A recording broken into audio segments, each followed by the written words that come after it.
Bangladesh cricket team অস্ট্রেলিয়ার মাটিতে কি করছে? স্যালিউট জানাই বাংলাদেশের এই ব্যাটিং লাইন আপকে, জোরে একটা হাততালি দিতেই হয়। বাংলাদেশ ক্রিকেট টিম এইরকম ব্যাটিং পারফরমেন্স দেবে, 426 রান করবে, 138 ওভার খেলবে, 228 রানের লিড নেবে অস্ট্রেলিয়ার এগেনস্টে। তাই অস্ট্রেলিয়ার মাটিতে অবিশ্বাস্য। অস্ট্রেলিয়া দ্বিতীয় ইনিংসে ব্যাটিং করতে নেমে 4 রানে তাদের প্রথম উইকেট হারিয়েছে, আর উইকেট নিয়েছে কে? হাসান মাহমুদ। আমার মনে হয় এই 228 রানের ভেতরেই অস্ট্রেলিয়া অল আউট হবে, বাংলাদেশ একটা ইনিংস এবং রানে জিতবে। এটা হওয়ার সম্ভাবনা বেশি, কারণ প্রথমেই একটা আউট গেছে। অস্ট্রেলিয়া এখন ম্যাচ বাঁচাতেও পারবে না। অস্ট্রেলিয়া যদি মনে করে আমি ম্যাচ বাঁচাবো, আজকে মাত্র তৃতীয় দিনের দ্বিতীয় সেশন শুরু হলো, আপনারা এখন ভিডিও দেখছেন, হয়তো অস্ট্রেলিয়া আরো 2-1টা আউট হয়ে গেছে।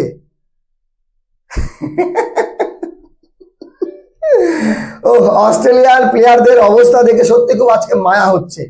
বাংলাদেশ যদি এরকম বাজে পারফরমেন্স দিত, সবাই বলতো বাংলাদেশ তো এরকমই খেলে, অস্ট্রেলিয়া বাপরে বাবা, অস্ট্রেলিয়া বিশ্বের নাম্বার 1 দল অস্ট্রেলিয়া। কিন্তু যেই অস্ট্রেলিয়া 200 রান করতে পারলো না, 198 রানে অল আউট, সেই অস্ট্রেলিয়ার বলারদের এগেনস্টে কি করে 426 রানের বিশাল বড় একটা রান দাঁড় করালো বাংলাদেশের ব্যাটসম্যানরা। প্রত্যেককে ক্রেডিট দিতে হয়। শুধুমাত্র লিটন কুমার দাস কেন শূন্য করলো, এটা নিয়ে একটা আলাদা কমিটি গঠন করে তদন্ত করা উচিত, কারণ প্রত্যেকে রান করেছে।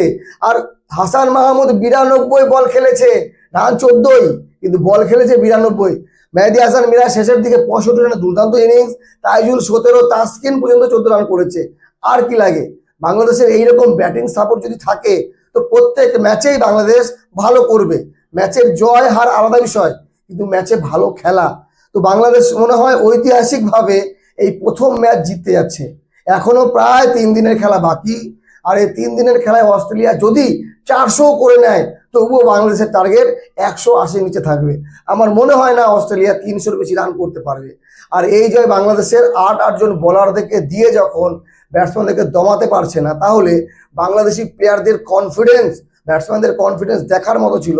প্রত্যেকেই যে ব্যাটিং করতে এসছে, শেষের দিকে তাইজুল, তারপরে তাসকিন, এরা যে ব্যাটিং করছে, হাসান মাহমুদ, মনে হচ্ছে এরা প্রপার টেস্ট ব্যাটার। কিভাবে এই পরিবর্তন আসলো সেটা অবশ্যই কমেন্ট করে জানাবেন। তবে চাপে অস্ট্রেলিয়া, প্রথমবারের মতো অস্ট্রেলিয়াকে বাংলাদেশের এগেনস্টে চাপে দেখছি, কারণ অস্ট্রেলিয়া খেলছে নিজেদের হোম কন্ডিশনে, নিজেদের গ্রাউন্ডে, নিজেদের পিচে। এটা বাংলাদেশের মিরপুর না যে অস্ট্রেলিয়া বাজে খেলছে, বাংলাদেশ ভালো খেলছে। তো বন্ধুগণ, বাংলাদেশ এই ম্যাচ জিতছে, 100% জিতছে। এখান থেকে হারার কোনো প্রশ্নই আসে না। 228 রানের এত বড় একটা লিড নিয়েছে, তাও আবার তৃতীয় দিনের প্রথম সেশনে। এই যে একটা অ্যাডভান্টেজ, এই অ্যাডভান্টেজ বাংলাদেশের জয়ের জন্য খুবই গুরুত্বপূর্ণ। আর বাংলাদেশ জিতছে, জিতবে। বাকি আপনাদের মতামত জানাবেন। অলরেডি শ্রীলঙ্কা এবং ইন্ডিয়ার টেস্ট ম্যাচ শুরু হয়ে গেছে। তো আসছি নতুন কোনো ভিডিও নিয়ে, ভিডিওটি শেয়ার করবেন। বাংলাদেশের জন্য শুভকামনা রইল। অস্ট্রেলিয়ার মাটিতে গিয়ে যদি বাংলাদেশ ম্যাচ জিতে আসে, এটা এশিয়ার জন্য অনেক গর্বের বিষয়, শুধু বাংলাদেশ না। কারণ অস্ট্রেলিয়া নিজেদেরকে নিজেদের ঘরে নিজেদের থেকে বড় কাউকে মনে করে না। বারবার ইন্ডিয়া অস্ট্রেলিয়ার মাটিতে যায়, জিতে আসে, কিন্তু গত সিরিজ আমরা খুব খারাপ করেছি। তবে বাংলাদেশ যে পারফরমেন্স দিচ্ছে, এটা দেখে গোটা বিশ্ব অবাক, যারা ক্রিকেট একটু ফলো করে, যে অস্ট্রেলিয়ার মাটি থেকে বাংলাদেশ কিভাবে এইরকম পারফরমেন্স দিচ্ছে। এরপরে আরও একটা ম্যাচ আছে, আশা করি বাংলাদেশ ভালো কিছু করবে। যদি হোয়াইট ওয়াশ করে দেয়, এখন মনের মধ্যে একটা আসছে, যদি হোয়াইট ওয়াশ করে দেয় তাহলে কি হবে বলেন তো?